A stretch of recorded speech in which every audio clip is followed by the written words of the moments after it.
नमस्कार, न्यूज के इकलौते फैमिली शो न्यूज की पाठशाला में आप सभी का बहुत स्वागत। मैं हूं सुशांत सिन्हा। ये वो पाठशाला जहां सबकी क्लास लगती है। सबसे पहले आपको बता देता हूं कि आज पाठशाला में क्या क्या है और कौन कौन सी क्लास लगाने वाला हूं। इजराइल के साथ नरेंद्र मोदी खड़े हैं क्योंकि वो आतंक के खिलाफ है, ये तो साफ है। लेकिन आतंकी हमास के साथ इनडायरेक्टली आंखें मूंद कर या दूसरे तरीके से भारत में कौन कौन खड़ा हो गया है, आज आपको वो भी दिखाऊंगा। मुस्लिम वोट बैंक के चक्कर में आतंक से कन्नी काटने वालों की जरा कायदे से आज क्लास लगेगी। इजराइल ने हमास के आतंकियों को ठोकने का प्लान बना लिया है क्या? हिंदुत्व पर सवाल उठाने वाले हमास के आतंक पर क्या कहेंगे, आज ये सवाल भी पूछूंगा। इसके अलावा एमपी, राजस्थान, छत्तीसगढ़ चुनाव की डेट आते ही खेल शुरू हो गया है। मोदी को हराने निकले राहुल के ओबीसी कार्ड का रियलिटी टेस्ट करके आज दिखाऊंगा। इसके बाद फिर लौटूंगा इजराइल पर और आपको बताऊंगा कि इस वक्त इजराइल ने हमास पर एक्शन के लिए क्या तैयारी चल रही है। इजराइल के लिए अमेरिका ने जो शिप भेजी है, क्या थर्ड वर्ल्ड वॉर होना तय हो गया है? फिर हिस्ट्री का चैप्टर खोलूंगा और आपको वो जगह जिस पर ईसाई, यहूदी और मुसलमान तीनों दावा ठोकते हैं, उसका इतिहास बताऊंगा। इजराइल फिलिस्तीन विवाद में धर्म के एंगल का कंप्लीट चैप्टर होगा। लेकिन सबसे पहले पाठशाला में दिन भर की खबरों का रिवीजन, उसके बाद पहला चैप्टर।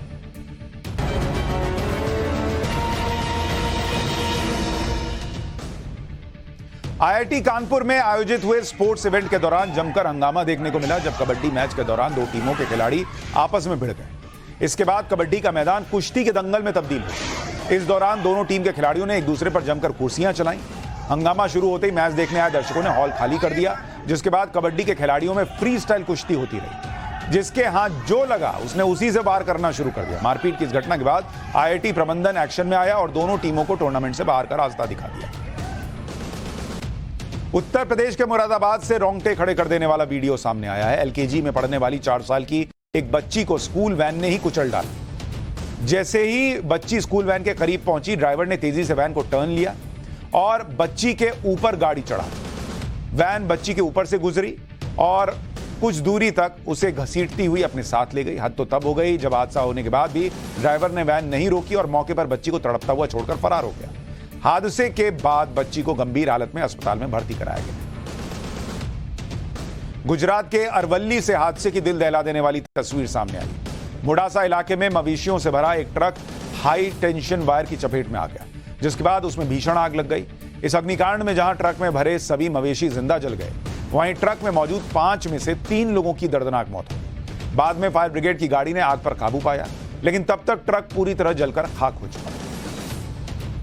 मध्य प्रदेश के ग्वालियर में एक सरपंच की ताबड़तोड़ गोलियां मारकर हत्या कर दी गई। दिन दहाड़े हुए हत्याकांड से पूरे इलाके में सनसनी फैल गई। घटना पड़ाव थाना क्षेत्र के गायत्री नगर इलाके की है, जहां सरपंच विक्रम रावत अपने वकील से मिलने पहुंचे। जैसे ही वो अपनी कार से नीचे उतरे, बाइक से आए 2 हत्यारों ने गोली चलानी शुरू कर दी। इस दौरान 3 और लोग मौके पर पहुंचे और विक्रम रावत पर नजदीक से कई गोलियां दाग दी। हत्यारों ने भागने से पहले यह पूरी तरह कंफर्म भी किया कि विक्रम रावत की मौत हुई है या नहीं। अभी तक यह साफ नहीं हो पाया कि सरपंच की हत्या के पीछे असली वजह क्या थी। जबलपुर रेलवे स्टेशन के बाहर उस वक्त हड़कंप मच गया जब एक बेकाबू कार कोहराम मचाते हुए दुकान में जा घुसी।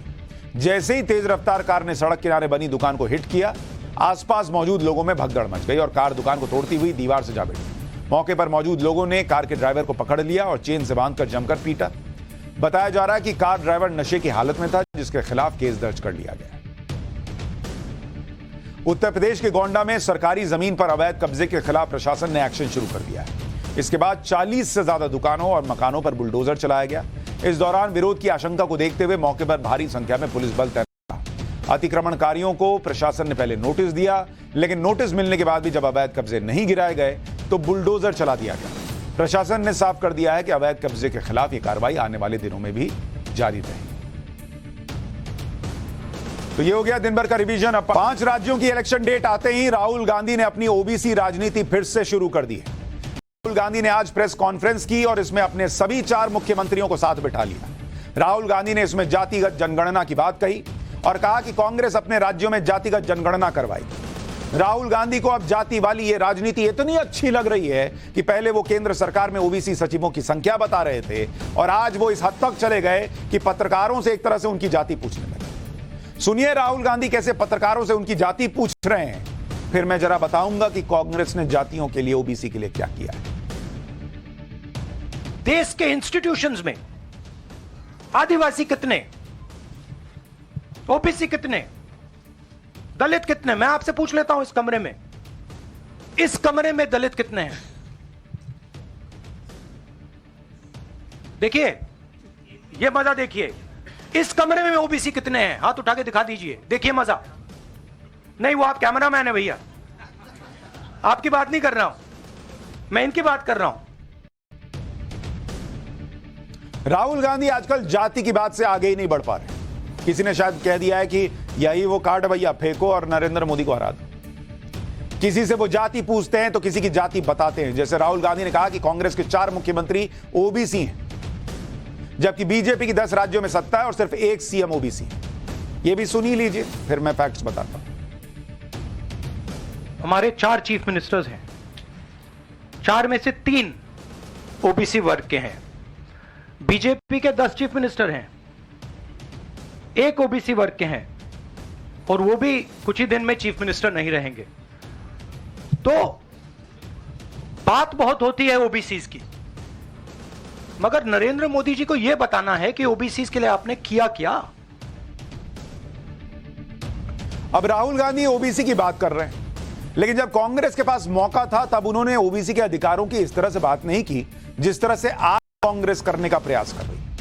कांग्रेस के अब तक जितने भी पीएम हुए हैं, भाई राहुल गांधी कह रहे हैं कि क्या किया ओबीसी के लिए नरेंद्र मोदी ने। पहले कांग्रेस जिसने इतने साल आजादी के बाद राज किया, उसने कितने प्रधानमंत्री ओबीसी दिए देश को, आइए देखते हैं। जवाहरलाल नेहरू ब्राह्मण, लाल बहादुर शास्त्री कायस्थ, इंदिरा गांधी ब्राह्मण, राजीव गांधी ब्राह्मण, नरसिम्हा राव ब्राह्मण, मनमोहन सिंह पंजाबी खत्री। यानी कांग्रेस पार्टी की अपनी सरकारों में जितने प्रधानमंत्री रहे, एक भी ओबीसी नहीं रहा। इतनी ओबीसी की चिंता। देश में अब तक 2 ओबीसी प्रधानमंत्री हुए हैं, और वो किस पार्टी से हुए हैं वो भी आपको बता देता हूं। ओबीसी पीएम देश में 2 हुए। एक हुए एचडी देवेगौड़ा, जो देश के पहले ओबीसी प्राइम मिनिस्टर थे। ये किस पार्टी से थे भाई? जेडीएस से। और दूसरे नरेंद्र मोदी, ये किस पार्टी से? ये हैं बीजेपी से। यानी आजादी के 75 साल पूरे हो गए, कांग्रेस पार्टी एक ओबीसी पीएम नहीं दे पाई। नो भैया नो, एक ओबीसी पीएम नहीं। क्यों? इसमें से 40, 45, 50 साल तो यही लोग राज किए होंगे, 75 साल। अब ओबीसी की बात करने वाले राहुल गांधी को इस बात का जवाब देना चाहिए कि कांग्रेस के पास जब मौका था तो क्यों ओबीसी को प्रतिनिधित्व नहीं दिया? कांग्रेस ने क्यों अब तक अपना कोई ओबीसी प्रधानमंत्री नहीं बनाया? कांग्रेस कभी सत्ता में आई तो इसकी क्या गारंटी है कि राहुल गांधी को नहीं बल्कि ओबीसी को पीएम बनाएगी? राहुल गांधी आज घोषणा करेंगे कि मैं अगर सरकार बन गई तो मैं प्राइम मिनिस्टर नहीं बनूंगा, ओबीसी प्राइम मिनिस्टर बनाऊंगा।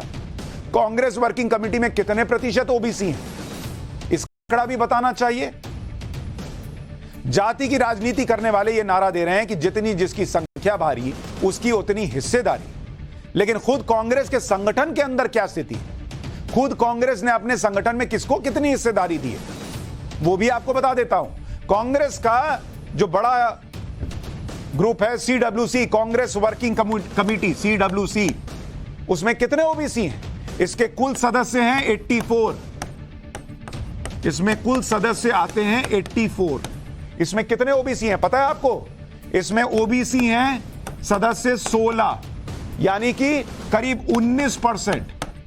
तो भैया जिसकी जितनी हिस्सेदारी, जिसकी जितनी संख्या भारी उसकी उतनी हिस्सेदारी, तो देश में अगर 50% से ज्यादा ओबीसी हैं तो यहां 16 ओबीसी को सीडब्ल्यूसी में क्यों रखे हैं? 50% से ज्यादा रखिए, 45 पहुंचाइए इस आंकड़े को। दलित कितने हैं? दलित इसमें जो है वो 12 है, यानी 14%, 14%।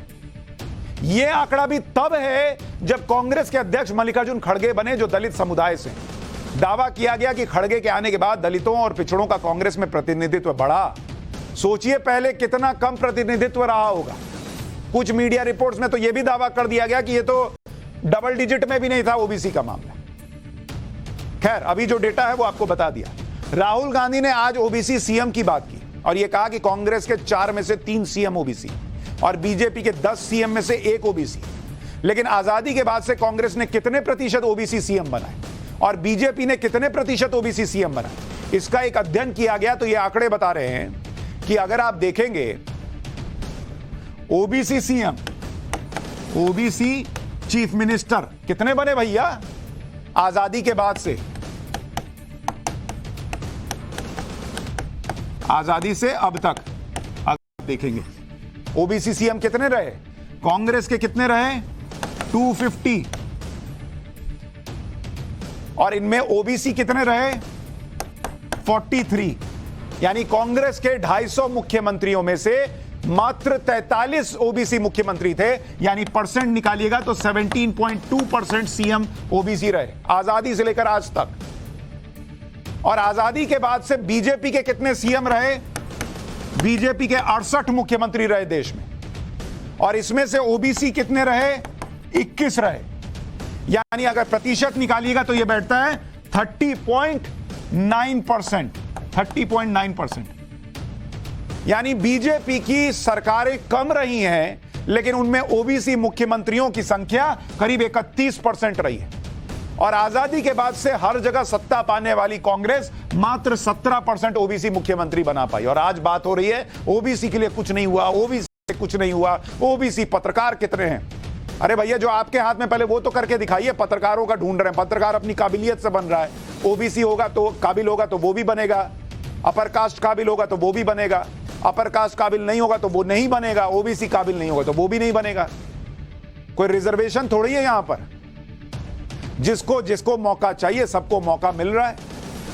यानी राहुल गांधी आज जो बात कर रहे हैं वो प्योर पॉलिटिक्स दिख रही है, जिससे वो नरेंद्र मोदी को घेरना चाहते हैं। और राहुल गांधी अपने इस नए कार्ड का इस्तेमाल 5 राज्यों के चुनाव में करने वाले हैं, जिसकी डेट आज अनाउंस हो गई। चुनाव आयोग ने आज राजस्थान, मध्य प्रदेश, छत्तीसगढ़, तेलंगाना और मिजोरम में विधानसभा चुनाव की तारीखों का ऐलान कर दिया।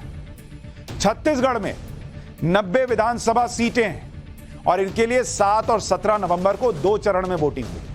मध्य प्रदेश में 233 सीटों के लिए 17 नवंबर को वोट डाले जाएंगे, जबकि राजस्थान में 200 सीटों के लिए 23 नवंबर को वोटिंग। वहीं तेलंगाना की सभी 119 सीट पर 30 नवंबर को वोट पड़ेंगे और मिजोरम की 40 सीट के लिए 7 नवंबर को वोटिंग होगी। पांचों राज्यों के चुनावी नतीजे 3 दिसंबर को घोषित कर दिए जाएंगे। आज बीजेपी ने भी एक बड़ा सस्पेंस खत्म कर दिया। यह सस्पेंस मध्य प्रदेश में शिवराज सिंह चौहान के चुनाव लड़ने को था, लेकिन बीजेपी ने आज मध्य प्रदेश चुनाव के लिए नई लिस्ट जारी की और इसमें शिवराज सिंह चौहान का भी नाम है। उन्हें बुधनी सीट से टिकट दिया गया है, जो उनकी पुरानी सीट है। शिवराज को लेकर यह सस्पेंस इसलिए चल रहा था क्योंकि हाल फिलहाल में उनके कई वीडियो वायरल हो गए जिसमें वो बहुत भावुक हो गए और कह रहे थे कि वो चले जाएंगे तो बहुत याद आएंगे। शिवराज सिंह की टिकट तो कंफर्म हो गई, लेकिन राजस्थान में वसुंधरा राजे सिंधिया का मामला अभी तक क्लियर नहीं है। राजस्थान के लिए बीजेपी की पहली लिस्ट आज जारी हुई और उसमें मध्य प्रदेश वाला फॉर्मूला ही अप्लाई किया गया। राजस्थान में बीजेपी ने अपने 7 मौजूदा सांसदों को विधानसभा में उतार दिया है। इनमें राज्यवर्धन सिंह राठौड़ का नाम है, दिया कुमारी का नाम है, किरोड़ी लाल मीणा, बाबा बालकनाथ, भागीरथ चौधरी, देवजी पटेल और नरेंद्र कुमार। मध्य प्रदेश या राजस्थान बीजेपी भी पूरी ताकत से जुटी हुई। पीएम मोदी ने खुद कमान संभाल ली है और जब पीएम मोदी सामने होते हैं तो विरोधियों के लिए चुनावी मोर्चा बहुत मुश्किल हो जाता है। पाठशाला में यह आपको जो अभी 5 राज्यों के चुनाव वाली पॉलिटिक्स है वो तो बता दिया, लेकिन अब फिर लौट रहा हूं इजराइल पर, क्योंकि इजराइल का मसला अभी खत्म नहीं हुआ है। आपको उसके बारे में हिस्ट्री भी बतानी है और इजराइल अब बदले की कार्रवाई के लिए क्या कर रहा है, जरा उसकी डिटेल सुनिए। कैसे हमास का खाना पीना, राशन पानी बंद करने जा रहा है।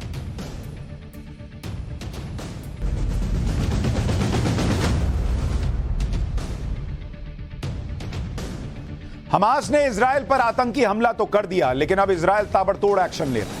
हमास के कंट्रोल वाले गाजा पट्टी इलाके में चारों तरफ इजराइल के हमले के निशान दिख रहे हैं। हमास की कई इमारतों को नष्ट किया गया है, सैन्य ठिकानों पर इजराइल ने हमला किया है।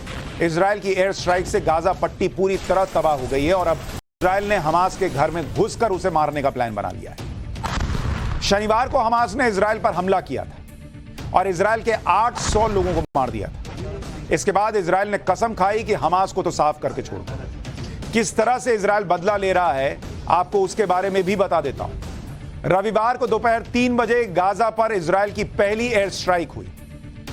पहली एयर स्ट्राइक में इजराइल ने 1.5 घंटे तक गाजा पर बम गिराए हैं। 1.5 घंटे बम गिराता रहा। रविवार को ही रात 9 बजे गाजा पर इजराइल की दूसरी एयर स्ट्राइक हुई। दूसरी एयर स्ट्राइक में भी 1.5 घंटे गाजा पर बम गिरे। रविवार को ही रात 1 बजे गाजा पर इजराइल की तीसरी एयर स्ट्राइक हुई और इसमें हमास के 20 सैन्य ठिकानों को नष्ट कर दिया गया। आज सुबह इजराइल ने पूरी गाजा पट्टी पर ताबड़तोड़ एयर स्ट्राइक की और एक साथ हमास के 500 ठिकानों पर बम गिरा दिए। जिस तरह से इजराइल हमले कर रहा है उससे तो पूरी गाजा पट्टी साफ हो जाएगी भाई, क्योंकि पिछले 2 दिन में पूरी गाजा पट्टी पर भर भर के इजराइल के बम गिरे और हमास के 1200 से ज्यादा ठिकाने नष्ट हुए। यह वीडियो देखिए। गाजा पट्टी पर एयर स्ट्राइक के दौरान इजराइल के एयरपोर्ट्स ने गाजा में हमास के इंटेलिजेंस डिपार्टमेंट की इमारत को बम से उड़ा दिया। इजराइल का दावा है कि इसी इमारत में बैठकर हमास के आतंकी इजराइल पर हमले की प्लानिंग करते थे, तो पूरी इमारत ही उड़ा दी, जो अंदर बैठा गया। गाजा पर इजराइल की एयर स्ट्राइक के बाद क्या हाल है वो भी आपको दिखाता हूं। गाजा में इजराइल की एयर स्ट्राइक के बाद की ये तस्वीरें, चारों तरफ धुआं और खंडर दिख रहा है। बताइए, जो लोग फिलिस्तीन कर रहे हैं, आज बताएं, ये जो लोग मर रहे हैं, मासूम लोग मर रहे हैं जिनका कोई लेना देना नहीं है, हमास ने उससे पूछ के रॉकेट नहीं दागे हैं, अब इनके लिए कौन बोलेगा बताइए। चारों तरफ धुआं और खंडर दिख रहा है। इजराइल ने पहले ही कहा था कि उसका बदला ऐसा होगा कि हमास कभी नहीं भूल पाएगा। गाजा में हमास के ठिकानों को लगातार तबाह किया जा रहा है। सड़कों पर मलबे का ढेर लग गया भाई। हमास के कंट्रोल वाले गाजा में इजराइल किस तरह से बमबारी कर रहा है उसके वीडियोस देख लीजिएगा। ये तस्वीरें सोमवार सुबह की बताई जा रही हैं, जिसमें इजराइल की एयरफोर्स गाजा में हमास के ठिकानों को उड़ा रही है। एक के बाद एक हमास के ठिकानों को निशाना बनाया जा रहा है। इजराइल ने तय कर लिया है कि वो हमास को पूरी तरह से इस बार खत्म करके मानेगा। इजराइल पर हमला करके हमास को लेने के देने पड़ गए। गाजा पट्टी में हमास का दाना पानी तक बंद हो गया। इजराइल ने हमास के कंट्रोल वाली गाजा पट्टी को टोटल ब्लॉक कर दिया। अगर मैं आपको जानकारी दूं, गाजा पट्टी की बिजली काट दी है इजराइल ने। फूड और वाटर सप्लाई बैन कर दिया है कि ना खाना घुसेगा ना पानी घुसेगा। अब वहां जो लोग हैं, यहां जो लोग फिलिस्तीन कर रहे हैं और आतंक के लिए मुंह नहीं निकल रहा, बताइए वो आम आदमी कहां से पानी और खाना खाएगा। फ्यूल सप्लाई को रोक दिया गया है। इजराइल के डिफेंस मिनिस्टर ने गाजा पट्टी को हर सप्लाई बंद करने का ऐलान किया और इस ब्लॉकेज को सही ठहराते हुए कहा कि इजराइल इंसानी जानवरों से लड़ रहा है और इसी के हिसाब से इजराइल अपनी लड़ रहा है। आप देखिए कि गाजा पट्टी में बिजली सप्लाई काट दी गई है, फिर भी गाजा चमक रहा है, लेकिन वो चमक इजराइल की एयर स्ट्राइक और बम धमाकों की है। बिजली नहीं है, लेकिन देखिए चारों तरफ रोशनी है। क्यों इतना बम गिरा दिया इजराइल। रात के अंधेरे में गाजा पर इजराइल की एयरफोर्स ने एक के बाद एक हमास के कई ठिकानों को तबाह किया। आप तस्वीरें देखिए बॉस। और ऐसा नहीं है कि इजराइल कोई पहली बार कर रहा है। जब इजराइल पर अटैक हुआ उसने इसी तरीके से जवाब दिया। इस बार चूंकि 5000 रॉकेट दाग दिए, नागरिकों को उठा के ले गए, इजराइल छोड़ने वाला है। वो नहीं छोड़ेगा भाई, वो छोड़ने वाला नहीं है। गाजा पट्टी में हमास के ठिकानों पर हवाई हमले के साथ ही इजराइल ने जमीनी हमले की भी तैयारी कर ली। इजराइल में रिजर्व सैनिकों को वापस बुलाया जा रहा है कि आओ अभी सबको लड़ना है। इजराइल से जो तस्वीरें सामने आ रही हैं उससे इजराइल की प्लानिंग का पता चल रहा है। इजराइल में हजारों की संख्या में सैनिकों का जत्था हमास से बदला लेने के लिए रवाना होता दिख रहा है। इस तरह के काफिले गाजा की सीमा से सटे इलाकों की तरफ बढ़ रहे हैं। इजराइल के सैकड़ों टैंक उत्तरी इजराइल की तरफ बढ़ रहे हैं। ग्राउंड अटैक की तैयारी इजराइल कैसे कर रहा है और सैनिकों का डिप्लॉयमेंट कहां कहां पर हो रहा है, यह भी आपको बता देता हूं।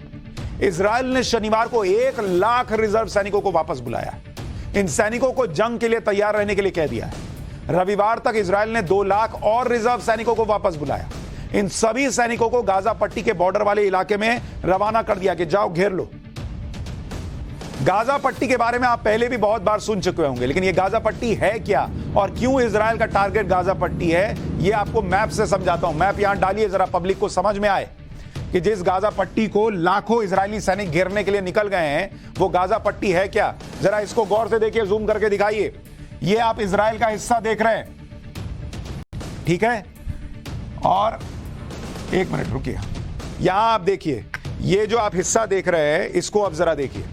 ये है आपका इजराइल में जो गाजा पट्टी का इलाका है वो आपको दिखा रहा हूं। ये जो आप हिस्सा देख रहे हैं, इस लाल के इस तरफ का जो हिस्सा देख रहे हैं, ये गाजा पट्टी का इलाका है। इसको 5 भागों में बांटा हुआ है। उत्तरी गाजा, गाजा सिटी, देर अल बलाह, खान यूनिस और रफा। ये जो रफा है ये इजिप्ट के पास है। और यहां पर ये पीला हिस्सा देख रहे हैं, ये एक हिस्सा है जहां से राशन वगैरह इजिप्ट के रास्ते से घुसता है। दूसरा एक हिस्सा यहां दिखाइए, ये पीला हिस्सा दिखाइए जरा, ये एक रास्ता है जहां से गाजा पट्टी में खाना पानी ये सब घुसता है। इसको भी इजराइल ने बंद कर दिया, ब्लॉक खत्म, नहीं घुसेगा यहां से।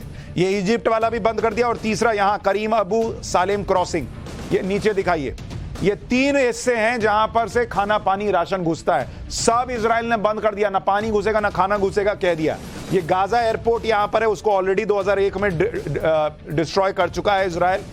और ये तीनों रास्ते बंद होने के बाद अब गाजा पट्टी जो है, जो भूमध्य सागर से लगा हुआ का है और इजराइल के बीचों बीच है, उसमें वो एक तरीके से फंस गया भाई। कहीं से खाना पानी घुसने नहीं देगा इजराइल। और ये पूरा इलाका जो है ना, ये जो आप लाल हिस्सा देख रहे हैं, ये हाई सिक्योरिटी डिफेंस बॉर्डर है।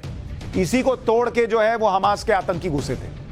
अब ये भी कह रहा है कि इसको भी बंद कर दिया और यहीं पर वो लाखों सैनिक भेज रहा कि जाओ अब जरा बताओ इनको कि आतंकी हमले का मतलब क्या होता है।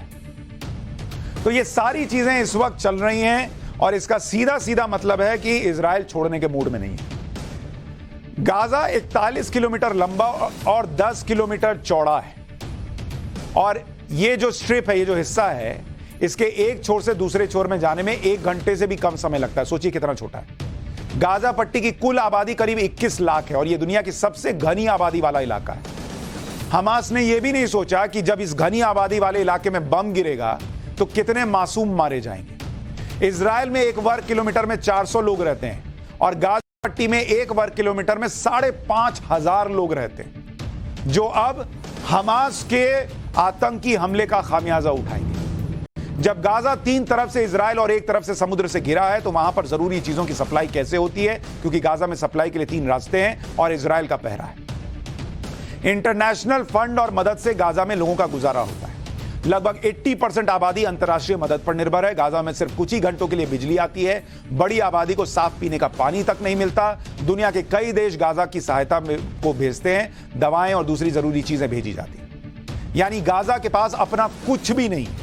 गाजा पर हमास का कंट्रोल है और अब हमास के इजराइल पर हमले के बाद इंटरनेशनल कम्युनिटी ने गाजा को मिलने वाली मदद पर रोक लगाने का फैसला किया।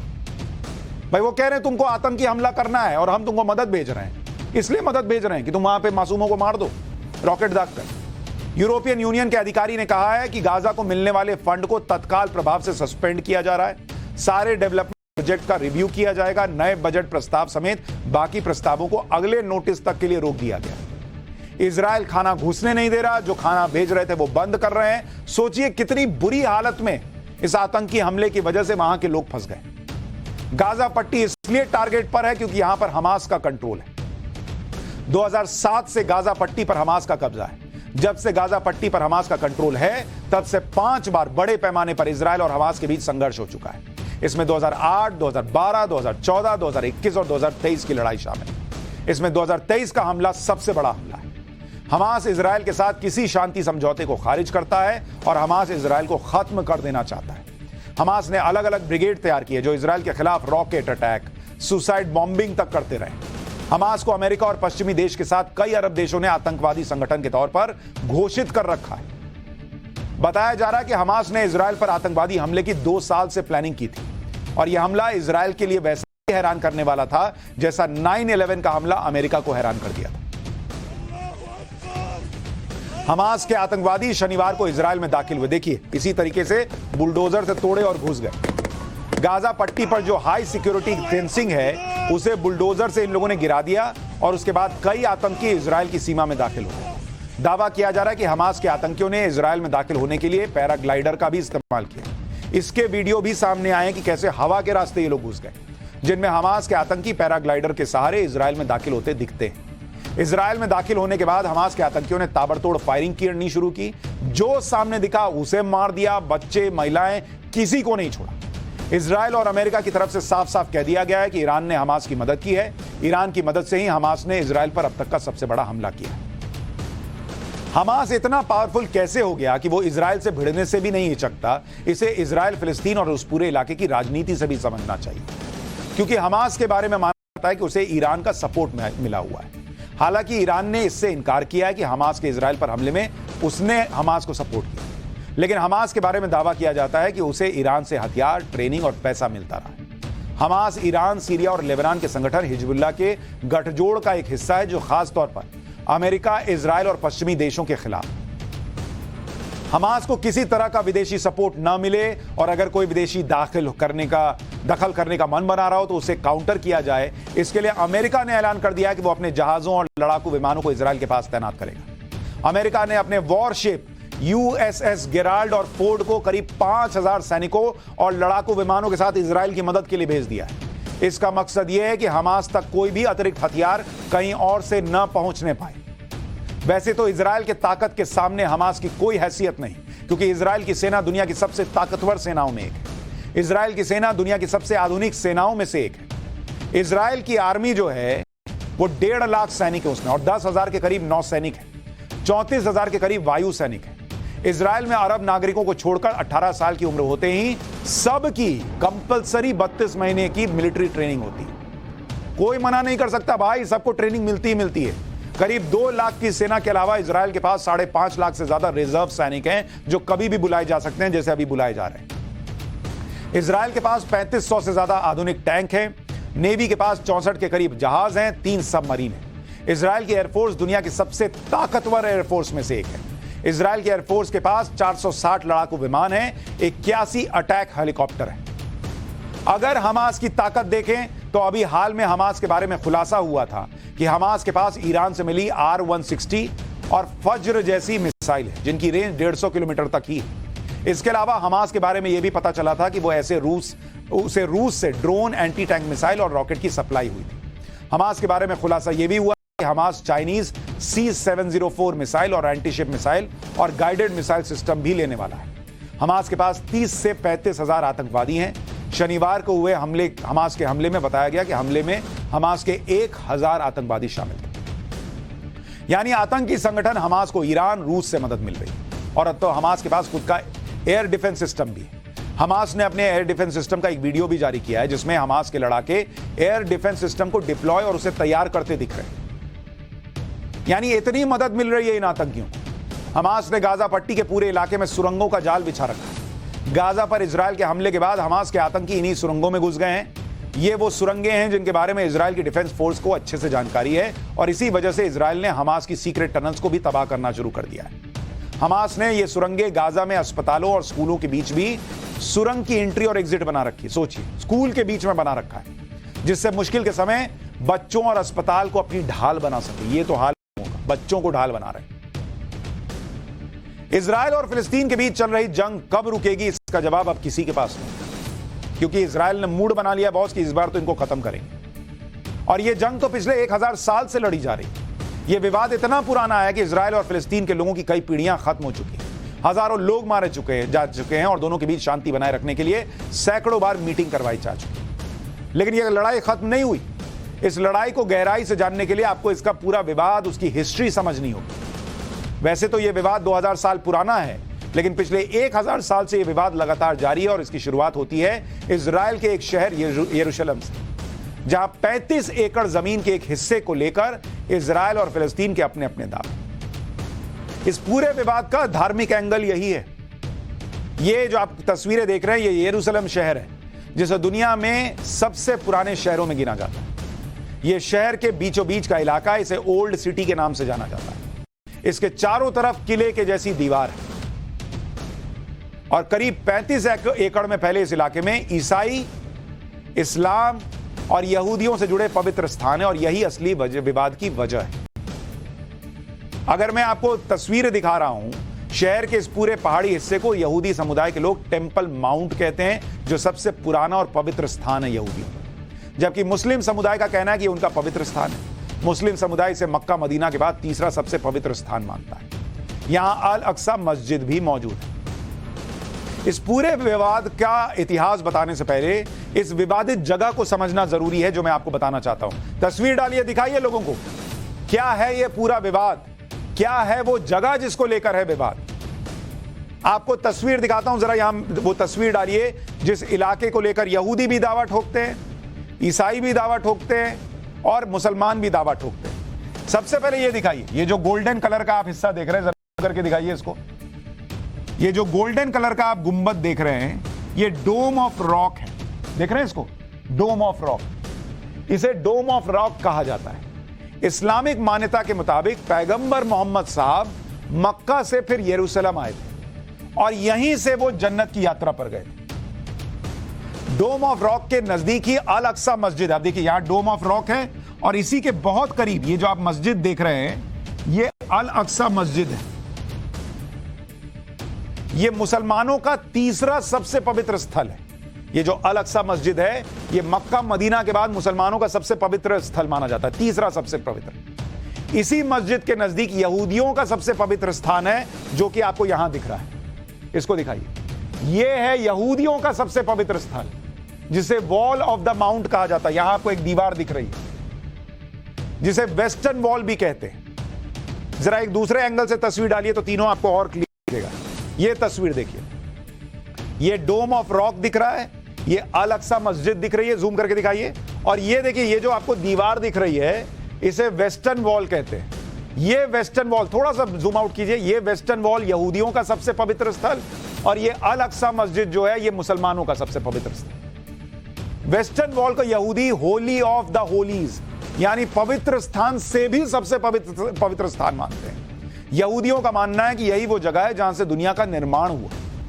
इसी इलाके में ईसाइयों की सबसे पवित्र स्थान the Church of the Holy Sepulchre भी है। माना जाता कि यहीं से ईसा मसीह को सूली पर चढ़ा गया था। वो यहां से थोड़ा दूर है, लेकिन वो भी इसी यरूशलेम में आता है। तो यहूदी भी अपना दावा ठोकते हैं, भैया मेरे लिए सबसे यही जरूरी है। मुसलमान भी कहते हैं कि भाई मेरा सबसे महत्वपूर्ण, तीसरा सबसे महत्वपूर्ण मस्जिद यहां पर। और ईसाई भी यही कहते हैं कि भाई हमारा भी सबसे महत्वपूर्ण, हम कैसे। तो इसका भी जो है वो धार्मिक एंगल है। अब इसका इतिहास बड़ा जबरदस्त है, उसके बारे में चूंकि टाइम कम बचा है, इसलिए इजराइल फिलिस्तीन विवाद का इतिहास आज अधूरा रह गया। पाठशाला में अब किस्सा अनसुना। आज ममता बनर्जी से जुड़ा अनसुना किस्सा लेकर आया हूं। वो घटना जिसने 26 साल पहले ममता बनर्जी को कांग्रेस से बाहर करवा दिया था। साल 1996 से पश्चिम बंगाल में ममता बनर्जी की कांग्रेस हाईकमान के साथ विवाद की शुरुआत हुई। इस विवाद की वजह बने सोमेन मित्रा, जिन्हें पश्चिम बंगाल कांग्रेस का अध्यक्ष बनाया गया था। उस वक्त ममता बनर्जी पश्चिम बंगाल युवा कांग्रेस की अध्यक्षा हुआ करती थी। ममता बनर्जी को लेफ्ट नेताओं के साथ सोमेन मित्रा के अच्छे संबंध पसंद नहीं थे, लेकिन सोमेन मित्रा को उस वक्त कांग्रेस के अध्यक्ष सीताराम केसरी काफी पसंद करते थे। और जब जून 1997 में कांग्रेस के राष्ट्रीय अध्यक्ष का चुनाव हुआ, तो उस चुनाव में सीताराम केसरी, शरद पवार और राजेश पायलट के बीच मुकाबला हुआ। इस चुनाव में वोट करने के लिए पश्चिम बंगाल से कांग्रेस के 416 नेता चुने गए, जिनमें ममता बनर्जी के समर्थकों की संख्या बेहद कम थी, जिससे ममता बनर्जी नाराज हो गई।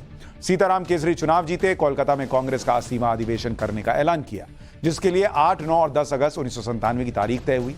आनंद फानन में ममता बनर्जी ने 21 जुलाई 1997 को कोलकाता की चौरंगी स्ट्रीट पर कांग्रेस कार्यकर्ताओं की मीटिंग का ऐलान कर दिया। इस सम्मेलन में जुटी भीड़ से उत्साहित होकर ममता बनर्जी ने 9 अगस्त को, यानी कांग्रेस के अधिवेशन के बीच में ही, कोलकाता में बड़ी रैली का ऐलान कर दिया। इसके बाद ममता बनर्जी के लगातार कांग्रेस हाईकमान से संबंध बिगड़ते चले गए और 22 दिसंबर को ममता बनर्जी को कांग्रेस से 6 साल के लिए निकाल दिया गया। इस फैसले के 10 दिन बाद 1 जनवरी 1998 को ममता बनर्जी ने तृणमूल कांग्रेस का गठन कर दिया।